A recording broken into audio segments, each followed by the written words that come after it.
Hello everyone, welcome back. Micro economics में previous lecture में हमने इकोनॉमी का कंसेप्ट डिस्कस किया था कि इकोनॉमी का मीनिंग क्या होता है, इकोनॉमिक्स में वर्ड इकोनॉमी कहां पे यूज करते हैं, प्लस वर्ल्ड वाइड कितने इकोनॉमिक सिस्टम्स एप्लीकेबल होते हैं। उसमें हमने कैपिटलिस्ट, सोशलिस्ट और द मिक्स्ड इकोनॉमी पे डिस्कशन किया था। इस लेक्चर में अब हम एक और बहुत ही इंपॉर्टेंट इकोनॉमिक कंसेप्ट पर डिस्कशन करेंगे और वो कंसेप्ट है central problems of an economy. एक स्पेसिफिक इकोनॉमी की कौन कौन सी सेंट्रल प्रॉब्लम्स होती हैं और वो सेंट्रल प्रॉब्लम्स एक्चुअली क्यों अराइज होती हैं। लेक्चर स्टार्ट करने से पहले मेरी आपसे अपील है कि अगर आप मेरा लेक्चर फर्स्ट टाइम देख रहे हैं या मेरे चैनल पर फर्स्ट टाइम आए हैं तो वीडियो को पूरा जरूर देखें और उसके बाद अगर ये वीडियो आपको यूजफुल लगता है तो इसे अपने फ्रेंड्स, क्लासमेट्स, कलीग्स के साथ में शेयर करें, वीडियो को लाइक करें, चैनल को सब्सक्राइब करें और आगे की वीडियो के नोटिफिकेशन के लिए बेल आइकन को हिट जरूर करें। अब हम बात करते हैं हमारे टॉपिक की। हमारा टॉपिक है central problems of an economy. अगर हम इस पूरी हेडिंग को बाइफरगेट करें तो हमारे पास दो मेन वर्ड्स निकल कर आते हैं, central problems and second is economy. वैसे में इकोनॉमी क्या होती है, इकोनॉमी का कांसेप्ट क्या होता है, ये ऑलरेडी मैं प्रीवियस लेक्चर में एक्सप्लेन कर चुका हूं इन डिटेल। तो अगर आपको वीडियो देखना है तो ऊपर आई बटन आ रहा होगा, वहां से आप क्लिक करके उस वीडियो को देख सकते हैं। फिर भी मैं नटशेल में आपको इकोनॉमी का कांसेप्ट बता दूं तो in economics, economy represents an area in which all economic activities are performed. ऐसे एरिया को रिप्रेजेंट करता है इकोनॉमी वर्ड। जब हम भी हम बोलते हैं इकोनॉमिक्स में तो हम एक ऐसे एरिया की बात करते हैं जो फिजिकल हो या फंक्शनल हो, फिजिकल से ज्यादा फंक्शनल होना चाहिए, जिसमें सारी इकोनॉमिक एक्टिविटीज परफॉर्म होती हैं। अब ये जो एरिया है ये छोटे लेवल से लेकर बड़े लेवल तक और एक्सपांडेड होता जाता है। ठीक है, जैसे मैं अकेला इंसान हूं और मैं अगर कोई इकोनॉमिक, भाई नेचुरली कोई भी इंसान होगा वो इकोनॉमिक एक्टिविटीज तो परफॉर्म करेगा। तो अगर मैं इकोनॉमिक एक्टिविटीज परफॉर्म कर रहा हूं तो ये कहलाएगी इकोनॉमी ऑफ एन इंडिविजुअल। मेरी फैमिली इकोनॉमिक एक्टिविटीज परफॉर्म कर रही है तो वो कहलाएगा इकोनॉमी ऑफ एंटायर फैमिली। कोई एक फैक्ट्री इकोनॉमिक एक्टिविटीज परफॉर्म करती है तो इकोनॉमी ऑफ द फैक्ट्री। कोई स्टेट करता है इकोनॉमी ऑफ द स्टेट। कोई कंट्री करती है इकोनॉमी ऑफ द नेशन। लेकिन इकोनॉमिक्स में बाय डिफॉल्ट जब भी हम वर्ड इकोनॉमी यूज करते हैं तो हम basically we represent economy of entire nation. जैसे हम बोलते हैं ना कि भाई यूएस इकोनॉमी की बात कर रहे हैं, इंडियन इकोनॉमी की बात कर रहे हैं, चाइना की इकोनॉमी की बात कर रहे हैं, तो हम इस तरह की इकोनॉमी की बात हम अल्टीमेटली करते हैं। तो यूजुअली जब भी हम कभी इकोनॉमी वर्ड यूज करते हैं इकोनॉमिक्स में तो बाय डिफॉल्ट हम इसको इंटरप्रेट करते हैं economy of the entire nation. ठीक है, एक कंट्री की इकोनॉमी के बारे में बात करते हैं। ठीक, चलिए अब आइए सेंट्रल प्रॉब्लम्स। अब देखिए ये वर्ड आया प्रॉब्लम, तो इसका मीनिंग ये होगा कि ये जो हमारा हेडिंग है ये अलग अलग इकोनॉमीज की प्रॉब्लम्स को बताएगा। अब आप बोलेंगे सर कि हर इकोनॉमी की अपनी प्रॉब्लम होती है, जैसे रिसेशन हुआ है ना, जैसे इन्फ्लेशन हुआ। अभी हम बोलेंगे भाई चाइनीज इकोनॉमी में इन्फ्लेशन की प्रॉब्लम है, वहां पर जनरल प्राइस लेवल इंक्रीज होता जा रहा है। हम कहें इंडियन इकोनॉमी में तो इंडियन इकोनॉमी में के शेप रिकवरी है। ठीक है, रिच क्लास पर्सन और रिच होते जा रहे हैं, पुअर क्लास पर्सन और पुअर होते जा रहा है। इसके अलावा हम चाइनीज इकोनॉमी की बात करें तो चाइना में रिसेशन की प्रॉब्लम आ रही है। तो हर एक इकोनॉमी की अपनी अपनी सेपरेट प्रॉब्लम है, तो है ऑफ कोर्स है। लेकिन सेंट्रल प्रॉब्लम का मीनिंग ये होता है कि कोई भी इकोनॉमी में कोई भी प्रॉब्लम हो, कैसी भी प्रॉब्लम हो, वो ऊपर से अलग दिखेगी, लेकिन जब आप उस पर रिसर्च करेंगे, अंदर जाएंगे और उसका सिरा ढूंढेंगे तो आपको मालूम पड़ेगा कि वो इकोनॉमिक प्रॉब्लम क्रिएट ही सेंट्रल प्रॉब्लम्स की वजह से हुई है। और ये तीन सेंट्रल प्रॉब्लम्स ऑफ इकोनॉमी होती हैं, वही सारी की सारी इकोनॉमिक प्रॉब्लम की जड़ है। तो हम इसको बोल सकते हैं central problems are nothing but these are the root causes of any economic problem in a specific economy. किसी भी इकोनॉमी में कैसी भी इकोनॉमिक प्रॉब्लम हो, वो क्रिएट किस वजह से होगी, ये इन सेंट्रल प्रॉब्लम्स की वजह से क्रिएट होगी। ठीक है, अब क्वेश्चन ये उठता है कि तो सेंट्रल प्रॉब्लम तो आई होप समझ में आ गया कि सर ये कौन कौन सी इकोनॉमिक प्रॉब्लम्स होती है वो बताएं। तो देखिए ये तीन इकोनॉमिक प्रॉब्लम्स होती हैं। फर्स्ट इकोनॉमिक प्रॉब्लम तीन सेंट्रल प्रॉब्लम्स होती है, what to produce. First economy central problem is what to produce. Second होती है how to produce and third one is what, for whom to produce। ये three central problems of economic होती है। किसी भी economy में आपको ये तीन सेंट्रल प्रॉब्लम्स मिलेंगी, तीन root causes of economic problem आपको मिलेंगे। चलिए ठीक है, अच्छा सर क्या कोई रीजन है जिस वजह से सेंट्रल प्रॉब्लम्स क्रिएट होती हैं? बिल्कुल है। देखिए इसका रीजन, अब ये सेंट्रल प्रॉब्लम्स के क्रिएट होने का रीजन बता रहा हूं कि सेंट्रल प्रॉब्लम्स क्यों क्रिएट होती हैं, और इनका रीजन वही है जो हमारे इकोनॉमिक्स की स्टडी का कोर कांसेप्ट होता है। हमारी इकोनॉमिक्स की स्टडी का कोर कांसेप्ट क्या बताया था मैंने? Scarcity definition. मैंने आपको बताया था कि हर लेवल के ऊपर डिजायर्स अनलिमिटेड होती हैं। जहां पर भी इकोनॉमिक एक्टिविटीज होंगी डिजायर्स अनलिमिटेड के साथ ही चलेंगी। मैं अकेला तो मेरी डिजायर्स अनलिमिटेड, मेरी फैमिली उसकी डिजायर्स अनलिमिटेड, एक कंपनी उसकी डिजायर्स अनलिमिटेड, एक स्टेट है उसकी डिजायर्स अनलिमिटेड, एक कंट्री है उसकी डिजायर भी अनलिमिटेड है। हर एक की डिजायर अपने अपने लेवल पर अनलिमिटेड डिजायर्स होती है। इंसान ज्यादा से ज्यादा चाहता है। चले, इन अनलिमिटेड डिजायर्स को फुलफिल करने में कौन सा सबसे बड़ा हर्डल है? Scarce resources. स्कैर्स रिसोर्सेस का मीनिंग, जो इन डिजायर्स को फुलफिल करने के लिए रिसोर्सेस आपके पास है वो हमेशा स्कैर्स होते हैं। स्कैर्स होते हैं मींस उसकी डिमांड हमेशा उसकी सप्लाई से ज्यादा होती है, तो रिसोर्स हमेशा स्कैर्स है। अब यहां इंसान फंस जाता है, लेकिन इसके लिए ऊपर वाले ने आपको एक सोल्यूशन दिया कि all these resources have alternative uses. ठीक है, आपके पास इन रिसोर्सेज के ऑल्टरनेटिव यूजेस हैं, और आप इकोनॉमिक्स ये बोलता है कि आप बेस्ट ऑप्टिमम ऑल्टरनेटिव सिलेक्ट करें जो आपके लिए सबसे काम का है। यहां से स्टार्ट होता है चॉइस मेकिंग। ठीक है, और जो इकोनॉमिक प्रॉब्लम होती है वो प्रॉब्लम ऑफ चॉइस की वजह से होती है। ठीक है, किसी एक स्पेसिफिक कंट्री के पास में मान लीजिए 3 रिसोर्सेस थे, ए, बी और सी, और उसके लिए सबसे ऑप्टिमम रिसोर्स बी था मान लें, लेकिन उस कंट्री ने ए सिलेक्ट कर लिया। ए क्यों सिलेक्ट कर लिया? होगा कोई रीजन, उनका कोई पॉलिटिकल रीजन होगा, कोई दूसरा रीजन होगा, उस वजह से उसने ए ऑल्टरनेटिव सेलेक्ट कर लिया, मींस बेस्ट छोड़ दिया, और सेकंड बेस्ट, थर्ड बेस्ट या जो बेस्ट नहीं था उसको सिलेक्ट कर लिया। बस यहां से इकोनॉमिक प्रॉब्लम क्रिएट होना स्टार्ट हो जाएगी।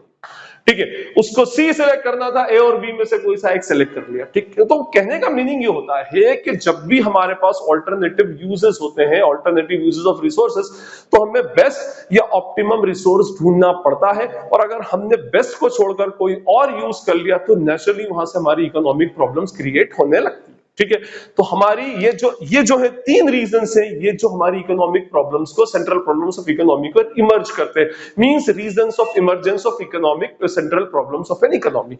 ये तो हमारे 3 रीजंस इसमें हो गए, और इन 3 रीजंस की वजह से हमारे पास 3 प्रॉब्लम्स ऑफ चॉइसेस होती हैं, what to produce, how to produce and for whom to produce. चलिए अब हम बात करते हैं इसमें कि भाई क्या होती है व्हाट टू प्रोड्यूस। तो देखिए, व्हाट टू प्रोड्यूस के साथ में अगर एक वर्ड और आगे लगाऊं मैं, एंड इन व्हाट क्वांटिटी। ठीक है, इसका मीनिंग होगा आपको क्या प्रोड्यूस करना है और कितनी क्वांटिटी में प्रोड्यूस करना है। सबसे पहला काम किसी भी इकोनॉमी को यह डिसाइड करना है कि उसको अपनी इकोनॉमी में किन गुड्स एंड सर्विसेज का प्रोडक्शन करना है।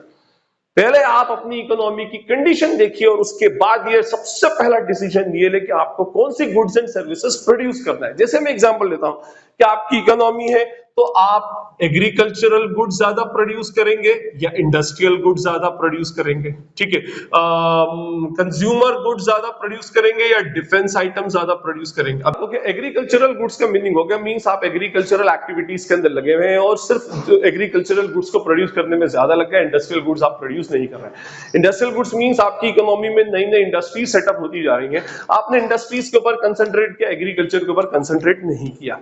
अब इसमें एक प्रॉब्लम आती है कि अगर आपने पूरी तरह से एग्रीकल्चरल गुड्स के ऊपर कंसंट्रेट कर दिया तो किस तरह से आपका इकोनॉमिक डेवलपमेंट होगा, क्योंकि जब तक इंडस्ट्रीज नहीं होंगी इकोनॉमिक डेवलपमेंट आपकी इकोनॉमी में पॉसिबल नहीं है। इसी तरह से अगर आप पूरी तरह से इंडस्ट्रीज पे कंसंट्रेट करते हो, सिर्फ इंडस्ट्रियल गुड्स ही प्रोड्यूस करते हैं, तो उसके लिए एग्रीकल्चर के ऊपर कंसंट्रेट नहीं करते तो इंडस्ट्रीज के लिए रॉ मटेरियल की अवेलेबिलिटी कहां से होगी। मींस आपको दोनों में एक प्रॉपर बैलेंस बनाना पड़ता है कि एग्रीकल्चरल गुड्स है या इंडस्ट्रियल गुड्स हो। वो बात डिपेंड करती है आपकी कंट्री की इकोनॉमिक कंडीशन के ऊपर कि आज आपकी कंट्री में किस चीज की एक्चुअली रिक्वायरमेंट ज्यादा है। ठीक है, इसी तरह अगर आप डिफेंस गुड्स पे जाते हैं तो भाई डिफेंस गुड्स अगर कोई भी कंट्री बनाएगी तो उसको फॉरेन पावर से वो सेफगार्ड करके चलती है। भाई उसके आसपास के जो भी एनिमीज है या जो भी फॉरेन पावर्स है उससे सेफगार्ड करती है डिफेंस गुड्स। ठीक है, आर्म्स एंड एम्युनिशन जो भी होते हैं, तो अगर उसके अंदर पूरा खर्चा कर देगी तो फिर कंज्यूमर गुड्स के अंदर लैग कर जाएगी, और कंज्यूमर गुड्स में लैग करेगी तो फिर प्रॉब्लम क्रिएट हो जाएगी।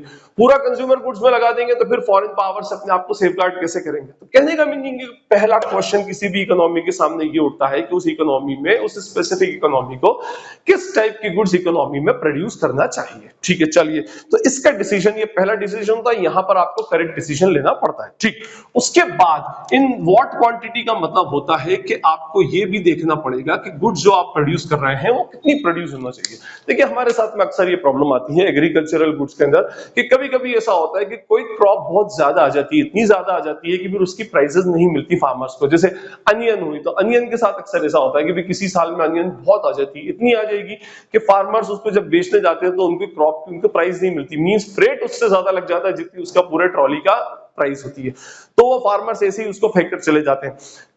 अब जब ज्यादा आ गई तो उसके बाद उसकी प्राइसेस नहीं मिलेंगी, तो नेक्स्ट ईयर में क्या करते हैं वो उस क्रॉप को उगाते ही नहीं है। जब क्रॉप को उगाते नहीं है तो नेक्स्ट ईयर में फिर शॉर्टेज हो जाता है। शॉर्टेज हो जाता है तो फिर हमें क्या करना पड़ता है, उस अनियन को और दूसरी चीजों को बाहर से इंपोर्ट करना पड़ता है। तो कहने का मीनिंग अल्टीमेटली ये होता है कि आपको ये भी देखना पड़ेगा कि आपकी इकोनॉमी में जो गुड्स आप प्रोड्यूस कर रहे हो कितनी क्वांटिटी में होना चाहिए, अबंडेंट भी नहीं हो और शॉर्टेज भी अल्टीमेटली नहीं होना चाहिए। ठीक है, हर एक इकोनॉमिक प्रॉब्लम का एक गाइडिंग प्रिंसिपल होता है और इसका गाइडिंग प्रिंसिपल है allocation of resources in such a way to maximise the aggregate satisfaction. Aggregate satisfaction means पूरी इकोनॉमी में जितने लोग हैं वो लोग प्रॉपर्ली सेटिस्फाई हो सके, उनका सेटिस्फैक्शन लेवल उनका क्या हो, मैक्सिमम हो सके। इस तरह से आपको अपने रिसोर्सेज को यूज करना है और ये रिसोर्सेज कौन यूज करेंगे, आपकी कंट्री के पॉलिसी मेकर्स एक्चुअली यूज करेंगे। और अगर ये गलत डिसीजन हुआ तो कंट्री के अंदर बहुत सारी चीजों की प्रॉब्लम आ जाती है। देखिए अगर कोई प्रोडक्ट कम हो गया, शॉर्टेज हो गया, तो उसकी प्राइसेस हाइक हो जाएंगी, तो इस वजह से इन्फ्लेशन अल्टीमेटली बढ़ जाता है। ठीक है, कुछ ज्यादा बन गया तो उस वजह से फिर रिसेशन मार्केट के अंदर क्रिएट होता है और जनरल प्राइस लेवल डाउन होने लगता है। एनीवे चलिए come to the second point, how to produce. How to produce ये हमारा सेकंड इकोनॉमिक प्रॉब्लम है। हाउ टू प्रोड्यूस जो होता है ये problem of choice of technique of production होता है कि आप अपनी इकोनॉमी में जो गुड्स को प्रोड्यूस कर रहे हैं, चलिए ये डिसाइड कर ले कैसे प्रोड्यूस करेंगे। ठीक है, ये इस बात पे डिपेंड करता है कि आपकी इकोनॉमी कहां पर स्टैंड करती है। ठीक है, देखिए हो सकता है कि आपकी इकोनॉमी के पास पॉपुलेशन ज्यादा हो और पैसा कम हो सकता है कि आपकी इकोनॉमी के पास पैसा ज्यादा और पॉपुलेशन कम हो, तो इसलिए यहां पर टेक्निक्स निकाली गई। ठीक है, और वो टेक्निक्स हमको फॉलो करना पड़ती है। दो टाइप की टेक्निक होती है, एक होती है लेबर इंटेंसिव टेक्निक, ठीक है, and second is what, capital intensive technique. एक लेबर इंटेंसिव है और सेकंड क्या है, कैपिटल इंटेंसिव। लेबर इंटेंसिव के अंदर होता है मोर लेबर एंड लेस कैपिटल। ठीक है, ज्यादा वर्कर लगाओ कम पैसा लगाओ। ठीक है, और कैपिटल इंटेंसिव में more capital and less labour. ठीक है, ज्यादा पैसा लगाओ और कम लेबर एक्चुअली इसके अंदर लगाओ। ठीक है, अब देखिए लेबर इंटेंसिव टेक्निक में आप कम पैसा लगाते हैं, कम कैपिटल इन्वेस्ट करते हैं और लेकिन लेबर ज्यादा लगाते हैं। ठीक है, कम कैपिटल होगी तो आपके पास इंफ्रास्ट्रक्चर इतना बड़ा नहीं होगा, इंफ्रास्ट्रक्चर बड़ा नहीं होगा, मशीन्स हैवी नहीं होंगी, एडवांस टेक्नोलॉजी से काम नहीं होगा, लेकिन आपके पास लेबर ज्यादा होंगे। और लेबर का क्या होता है, लेबर एक वेरिएबल एक्सपेंस है और वेरिएबल एक्सपेंस देखिए कैपिटल जो है एक फिक्स्ड कॉस्ट है शॉर्ट रन के केस में, और लेबर जो है ये वेरिएबल कॉस्ट है। कैपिटल तो इनिशियली जो लगेगी, लेकिन लेबर ऐसा होता है जो प्रोडक्शन के साथ में बढ़ता और कम होता है। जैसे जैसे आप लेबर लगाते जाएंगे आपका प्रोडक्शन बढ़ता जाएगा। तो अगर आपके पास पैसा कम है इन्वेस्टमेंट में लगाने के लिए तो आप लेबर इंटेंसिव टेक्निक को फॉलो करें। कैपिटल इंटेंसिव टेक्निक वहां लगती है जहां पर लेबर कम होते हैं और पैसा अच्छा होता है। जब ज्यादा कैपिटल इन्वेस्ट करने को होती है तो वो लोग advance technological high technological machines लगाते हैं और उससे फिर प्रोडक्शन करते हैं, तो कम से कम लेबर की रिक्वायरमेंट होती है। ठीक है, एक मशीन लगा दी 200 वर्कर की छुट्टी, तो वहां पर अब 200 वर्कर्स आपके पास नहीं है तो आप एक हेवी मशीन वहां पर लगा दीजिए। ठीक, अच्छा अब देखिए दोनों टेक्निक्स के अपने अपने कुछ बेनिफिट्स हैं तो कुछ ड्रॉबैक्स हैं। यहां पर क्या होता है, एम्प्लॉयमेंट लोगों को मिलता है, अगर ज्यादा से ज्यादा लेबर होंगे तो ज्यादा से ज्यादा एम्प्लॉयमेंट मिलता है। यहां पर स्किल सेट डेवलप होता है, लोग ज्यादा काम करेंगे तो उनकी स्किल क्या होती है, डेवलप होती है। जैसे एडम स्मिथ ने बताया था कि एक जैसा काम है तो लोगों की स्किल्स क्या होंगी, डेवलप होती है। लेकिन यहाँ के कुछ ड्रॉबैक्स हैं। ड्रॉबैक्स क्या है, स्लो स्पीड। ठीक, स्लो स्पीड का मीनिंग होता है भाई वर्कर है तो वर्कर इतनी तेजी से काम नहीं कर सकता, और वेरिएबल स्पीड होती, कभी ज्यादा भी करेगा कभी कम करेगा। जिस दिन थका हुआ है कम काम करेगा, कम एफिशिएंसी से काम होगा, जिस दिन बहुत फ्रेश है उस दिन ज्यादा एफिशिएंसी से काम करेगा, छुट्टी भी करेगा, बीमार भी पड़ेगा, तो ये प्रॉब्लम उसके अंदर होती है। ठीक है, और उसके बाद नॉन यूनिफॉर्म क्वालिटी। क्वालिटी जो होती है वो एक जैसी कभी भी एक जैसे प्रोडक्ट से नहीं मिलती, हर प्रोडक्ट के अंदर कुछ ना कुछ वेरिएशंस आते हैं क्योंकि मैनुअल लेबर के थ्रू ये काम अल्टीमेटली हो रहा है। चलिए इधर की अगर हम बात करें तो यहाँ के बेनिफिट जो इधर का ड्रॉबैक्स है उधर का बेनिफिट है, क्या है इसके अंदर, स्पीड बढ़ जाती है आपकी और यूनिफॉर्म क्वालिटी आपको गुड्स के अंदर मिल जाती है। लेकिन एक सबसे बड़ी प्रॉब्लम क्या क्रिएट होगी आपकी, अनएम्प्लॉयमेंट आपका अल्टीमेटली क्रिएट हो जाएगा। तो ये हमारे दो टेक्निक्स ऑफ प्रोडक्शन है हाउ टू प्रोड्यूस में। तो इकोनॉमी को, अच्छा फिर चलिए इकोनॉमी तो छोड़े आप, छोटी से छोटे अगर आपकी फैक्ट्री की इकोनॉमी, तो वहां भी आपने ये डिसाइड करना है कि आपको हाउ टू प्रोड्यूस में कौन सी टेक्निक अडॉप्ट करनी है। अगर आपके पास ज्यादा कैपिटल है और वर्कर्स कम है तो go for capital intensive, come capital है और ज्यादा लेबर है तो गो फॉर लेबर इंटेंसिव। लेकिन याद रखिएगा इसके पीछे एक चीज को याद रखें कि टेक्निक कोई भी हो वो आपकी इकोनॉमी में कॉस्ट ऑफ प्रोडक्शन को लीस्ट कर सके। कोई भी प्रोड्यूसर वही टेक्निक अडॉप्ट करेगा जो उसकी कॉस्ट ऑफ प्रोडक्शन को क्या कर सकेगी, लीस्ट कर सकेगी। ठीक है, अगर कैपिटल इंटेंसिव टेक्निक उसकी कॉस्ट ऑफ प्रोडक्शन को लीज करती है तो वो इसके साथ काम करेगा, लेबर इंटेंसिव कम करती है तो वो इसके साथ में काम करेगा। तो इसका गाइडिंग प्रिंसिपल ये है कि आप ऐसी टेक्निक ऑफ प्रोडक्शन अडॉप्ट करें विच रिड्यूसेस और minimises the cost of production, आपकी इकोनॉमी में कॉस्ट ऑफ प्रोडक्शन को कम कर सके। जितनी कम कॉस्ट ऑफ प्रोडक्शन होगी आपका प्रॉफिट उतना ज्यादा मैक्सिमाइज होगा। चलिए जी, ये हो गया दो। अब आए थर्ड हम, for whom to produce. For whom to produce होता है प्रॉब्लम ऑफ डिस्ट्रीब्यूशन, इसको हम बोलते हैं प्रॉब्लम ऑफ डिस्ट्रीब्यूशन। ठीक है, डिस्ट्रीब्यूशन का मीनिंग होगा कि आपकी इकोनॉमी में जो गुड्स और सर्विसेज आप प्रोड्यूस कर रहे हैं, क्या बनाना है ये देख लिया, कैसे बनाना है ये देख लिया, अब किन लोगों के लिए बनाना है ये देखेंगे। और वो डिपेंड करता है आपकी कंट्री की डेमोग्राफी पर। डेमोग्राफी मींस आपका डिस्ट्रीब्यूशन ऑफ पॉपुलेशन, किस तरह के लोग आपकी इकोनॉमी में है, क्या यंगस्टर ज्यादा है, बच्चे ज्यादा। जैसे हमारे इंडिया की बात करें, डेमोग्राफिक डिविडेंड बहुत स्ट्रांग है हमारी कंट्री का, हमारे यहाँ पर यंगस्टर्स बहुत है, हमारे यहाँ बच्चे बहुत है, तो डेमोग्राफिक डिविडेंड बहुत स्ट्रांग है। तो अगर ऐसे लोग हैं तो प्रोडक्ट भी ऐसे लोगों के लिए ही बनाया जाए। अगर आपके यहाँ पर रिच क्लास पर्सन, तो प्रोडक्ट भी रिच क्लास के हिसाब से बनाया जाए। पुअर क्लास है तो सस्ता प्रोडक्ट अल्टीमेटली बनाया जाए। तो ये कंप्लीटली डिपेंड करता है आपकी इकोनॉमी की डेमोग्राफी कैसी है। ठीक है, अच्छा इस डिस्ट्रीब्यूशन के अंदर दो टाइप के डिस्ट्रीब्यूशन होते हैं। First is what, personal distribution, and second is what, functional distribution.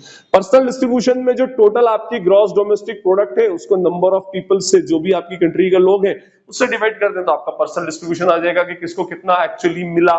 ठीक है, फाइन।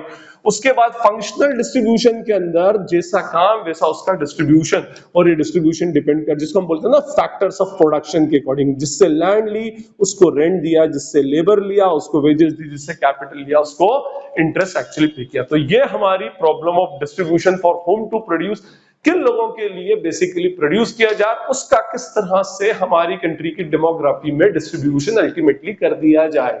ठीक है, तो ये हमारे तीन actually central problems of economy है। अब आप दुनिया की किसी भी कंट्री की कोई भी इकोनॉमिक प्रॉब्लम देखेंगे वो अलग जरूर होगी, लेकिन जब आप उसका रूट कॉज देखेंगे तो उसके रूट कॉजेस में आपको यही तीन सेंट्रल प्रॉब्लम्स मिलेंगी, what to produce, how to produce and for whom to produce. में उस कंट्री ने कहीं ना कहीं गड़बड़ की होगी। और देखिए कभी कोई कंट्री एक्यूरेसी के साथ में काम नहीं करती, हर जगह कहीं ना कहीं कुछ ना कुछ गड़बड़ हो ही जाती है, और ये प्रैक्टिकल है। हम कुछ और करने जाते हैं, लोगों का वेलफेयर करने चले गए तो इकोनॉमी में गड़बड़ हो जाएगी। ठीक है, तो इस तरह से हमारे साथ में ये प्रॉब्लम्स आ जाती है, और हर कंट्री के साथ में और हर इकोनॉमी के साथ में, फिर चाहे वो इकोनॉमी छोटे लेवल की हो फिर चाहे वो इकोनॉमी बड़े लेवल की हो, हर इकोनॉमी में जो इकोनॉमिक प्रॉब्लम्स होंगी उनके रूट कॉजेस, उनकी सेंट्रल प्रॉब्लम्स यही तीन होंगे, what to produce, how to produce and for whom to produce. तो आई होप आपको ये what to produce, how central problems of economy का कांसेप्ट क्लियर होगा। इन केस इसके बाद भी अगर कोई क्वेरी डाउट लगता है तो कमेंट सेक्शन में ऊपर है, वहां पर मुझसे लिख के पूछ सकते हैं। जितनी जल्दी होगा पढ़कर आपको रिप्लाई करने का ट्राई करूंगा। एक बार फिर से अपील है कि अगर आपको ये वीडियो यूजफुल लगता है तो इसे अपने फ्रेंड्स, कलीग्स, क्लासमेट्स के साथ में शेयर करें, वीडियो को लाइक करें और चैनल को सब्सक्राइब जरूर करें। Najeeb Hashmi signing off from Najeeb Hashmi academy.